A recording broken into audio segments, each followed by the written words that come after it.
अस्सलामुअलैकुम स्टूडेंट्स, मेरा नाम है मोहम्मद अफ़ार और मैं आज से कंप्यूटर के बाकायदा लेक्चर्स का आगाज़ करने जा रहा हूँ। इन लेक्चर्स में मैं कंप्यूटर 9th क्लास के चैप्टर में टॉपिक वाइज लेक्चर्स अपलोड करूँगा और मैं अपने लेक्चर्स के अंदर आपको हर टॉपिक को कंसेप्चुअली क्लियर करने की कोशिश करूँगा और मैं उस टॉपिक के रेलेवेंट शॉर्ट क्वेश्चन, एमसीक्यूज और लॉन्ग क्वेश्चन भी आपको साथ के साथ बताऊंगा। तो चलिए स्टार्ट करते हैं आज का लेक्चर बगैर वक्त ज़ाया किए। आज का हमारा लेक्चर है आर्टिकल 1.1.1 डिफाइनिंग अ प्रॉब्लम। आप जानते हैं प्रॉब्लम होती क्या है, थोड़ा बहुत आप जानते होंगे। प्रॉब्लम हम बेसिकली कहते हैं मसाइल को। तो मसाइल वो किसी भी चीज़ के बारे में हो सकते हैं, कोई भी मसला हो सकता है आपके कंप्यूटर के अंदर, हार्डवेयर के अंदर, सॉफ्टवेयर के अंदर, आपके डेली लाइफ में कोई भी बहुत सी प्रॉब्लम्स आती हैं हमारी डेली लाइफ में। तो हम उन प्रॉब्लम को किस तरह सॉल्व करते हैं? बेसिकली तो प्रॉब्लम को सॉल्व करने का यही तरीका है कि हम उसके बारे में जानने की कोशिश करते हैं। हमें अगर प्रॉब्लम की समझ आ जाए तो फिर हम उसे सॉल्व कर देते हैं। सिंपल सी एक बात है। अब इसी तरह ही कंप्यूटर में बहुत सी प्रॉब्लम्स आती हैं, कहीं लॉजिकली आती हैं, कहीं थ्योरेटिकली आती हैं, कहीं कोई हार्डवेयर की प्रॉब्लम आ जाती है। तो उन प्रॉब्लम्स को हम बेसिकली सॉल्व किस तरह करते हैं? तो उनको सॉल्व करने का तरीका हमें बताया गया है, वो है defining a problem. Defining a problem के अंदर तीन बातें आती हैं, मैंने यहाँ पे पॉइंट्स भी बनाए। Gain background knowledge, use gases और ड्रॉ अ पिक्चर।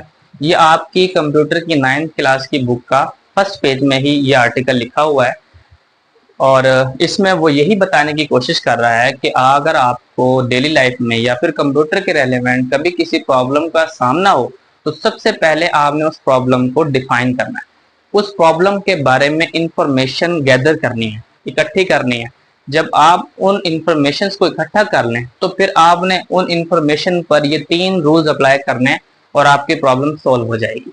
अब मैं आपको बताता हूँ कि गेन बैकग्राउंड नॉलेज का मतलब क्या है। अब आपको जिस तरह नाम से ही जाहिर हो रहा होगा, गेन का मतलब आप जानते हैं हासिल करना होता है।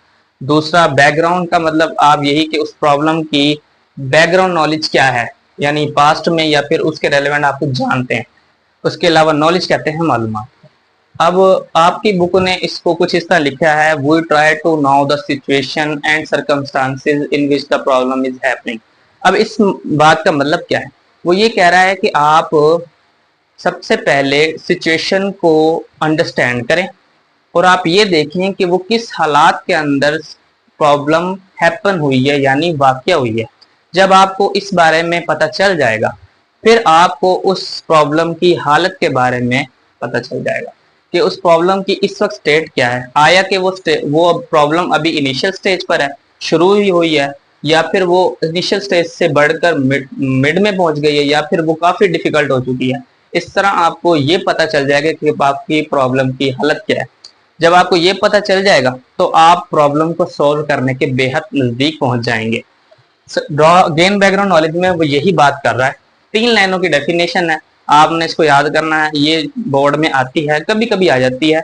जिस तरह मेरे ख्याल से सरगोदा बोर्ड में आई थी एक दफा, उसमें पूछा गया था what is a gain background knowledge. तो आपने ये 3 लाइनें लिख देनी है, इसकी कोई एग्जाम्पल नहीं है, बेसिकली इसकी कोई एग्जाम्पल नहीं है। उसके अलावा दूसरा आपकी बात, आप बात करते हैं यूज गैसेस के बारे में। गैसेस क्या होते हैं? गैसेस हम कहते हैं बेसिकली किसी चीज के बारे में गुमान करना। अब अगर आपको कोई प्रॉब्लम पेश आई है और आपके पास उसका सोल्यूशन अवेलेबल नहीं है, ना कोई ऐसा शख्स है जो आपको उसका सोल्यूशन दे, तो आप क्या करते हैं, उस प्रॉब्लम को सॉल्व करने के लिए गैस लगाते हैं कि यार इस प्रॉब्लम का आया कि ये आंसर हो सकता है, ये इस तरह हो सकती है, या फिर अगर मैं इस प्रॉब्लम को थोड़ा सा दूसरी एंड से देखूं क्या ये सॉल्व हो सकते हैं। तो इस तरह के आप गैसेस करते हैं। उन गैसेस से बाज़ दफा होता ये है कि आपको उन प्रॉब्लम का सोल्यूशन नहीं मिलता, लेकिन आप कोई और नई चीज इन्वेंट करके बैठ जाते हैं कि यार ये इस प्रॉब्लम को इस तरह भी तो किया जा सकता है सॉल्व। तो गैसेस आपको यही हेल्प करते हैं कि आपको प्रॉब्लम के सॉल्व करने के थोड़ा नजदीक ले जाते हैं। अब ये गैसेस डिपेंड किस पे करते हैं, आप अपनी बुक में देखें, गैसेस वाली सेकंड लास्ट लाइन में उन्होंने लिखा हुआ है, these gases depend upon our past experiences, कि ये गैसेस आपके माजी में जब आप छोटे थे या फिर आप मिड एज में थे तब आपके साथ कोई प्रॉब्लम आई हो और आपने उसको सॉल्व किया हो, तो शायद हो सकता है कि अब जिस प्रॉब्लम में आप फंसे हुए हैं आप उसको भी सॉल्व करना है। इसका मतलब यही है कि आपके जो गैसेस हैं वो डिपेंड करते हैं आपके पास्ट एक्सपीरियंसेस के ऊपर। सिंपल सी बात। अब इसके बाद क्वेश्चन आता है हमारा draw a picture. Draw a picture में कोई इतना मसले वाली बात नहीं है। आपको लग रहा होगा कि पिक्चर ड्रॉ करनी है, कोई लोगरिथम बनाना, लेकिन ऐसा कुछ नहीं है। इसमें होगा ये गेन बैकग्राउंड नॉलेज और यूज गैसेस के अंदर आपने उस प्रॉब्लम के बारे में जो कुछ भी जाना है, जो कुछ भी इंफॉर्मेशन इकट्ठी की है, उसको पिक्चर की सूरत में आप लिख लें। ड्रॉ अ पिक्चर के अंदर यही करना है आपने, उसको पिक्चर की सूरत में लिख लें और उसको सॉल्व करने की कोशिश करें और आपकी प्रॉब्लम सॉल्व हो जाएगी। 90 से 95% चांस है कि आपकी ये 3 रूल अप्लाई करने से आपकी प्रॉब्लम सॉल्व हो जाती है। इसके बाद इसी पेज के ऊपर आप देखेंगे सबसे लास्ट में डू यू नो बॉक्स बनाया हुआ है। अब उस बॉक्स के अंदर वो क्या क्या रहा है, इससे आपको डिफाइनिंग अ प्रॉब्लम की इंपॉर्टेंस पता चल जाएगी। एक रशियन साइंटिस्ट थे, सॉरी ब्रिटिश साइंटिस्ट थे, एल्बर्ट आइंस्टाइन उनका नाम था। उन्होंने ये कहा था कि अगर मुझे 1 घंटा दिया जाए इस अर्थ को बचाने के लिए, उन्होंने खुद से गुमान किया कि ये अगर दुनिया खतरे में है, तो अगर ये दुनिया को बचाने के लिए मुझे 1 घंटा दिया जाए तो मैं 59 मिनट्स लगाऊंगा इस प्रॉब्लम को डिफाइन करने में, इनके ये पॉइंट्स बनाने में मैं 59 मिनट्स लगाऊंगा। आप यहाँ से अंदाजा कर लें, और 1 मिनट में मैं इस प्रॉब्लम को सॉल्व कर दूंगा। यहाँ से डिफाइनिंग अ प्रॉब्लम की इंपॉर्टेंस आपको शो हो रही होगी। ये था आज का आपका लेक्चर। ये 3 आपके शॉर्ट क्वेश्चन हैं। ड्रॉ पिक्चर मेरे ख्याल से नहीं आता, आपसे वो ये पूछते थे what is gases in defining a problem और what is gain background knowledge. इनकी आप लोगों ने जस्ट टू लाइंस लिखी हुई हैं टेक्स्ट बुक में। हाँ, और एक और इम्पोर्टेंट बात मैं आपको ये बता दूं कि आपको मार्क्स टेक्स्ट बुक से ही मिलेंगे।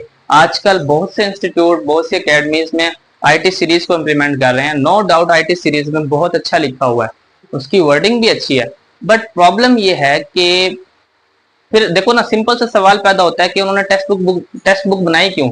एग्जामिनर आपका जो पेपर है वो हमेशा टेक्स्ट बुक से तैयार करता है।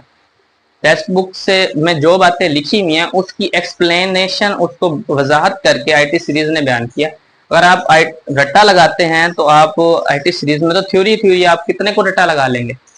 ठीक है, मैं ये कहता हूं हमेशा आप चीजों को कंसेप्चुअली समझें, वर्डिंग आप बुक वाली रखें। आपको पता हो कि आपने जो टॉपिक तैयार किया है उसमें बात क्या हो रही है। कल को आपसे कोई पूछ ले या फिर कोई कंसेप्चुअली सवाल बनकर आपके पेपर में आ जाए इसी टॉपिक के रेलेवेंट, तो आपको उसका आंसर आता हो। कंसेप्चुअली स्टडी का यही फायदा होता है, और मैंने इसी से मार्क्स लिए हैं 50 आउट ऑफ 50 नाइन्थ के अंदर, और मैट्रिक में भी मैंने 50 आउट ऑफ 50 ही मार्क्स लिए हैं। तो इस तरह आपने जो है लेक्चर को समझना है, उसके बाद खुद से इसको तैयार करना है। एक दफा लिख लें तो बहुत बेहतर है। और ये था आज का हमारा लेक्चर। वीडियो अगर आपको पसंद आई हो तो लाइक, सब्सक्राइब और शेयर कर दीजिएगा। मिलते हैं अगले लेक्चर में, तब तक अल्लाह हाफिज।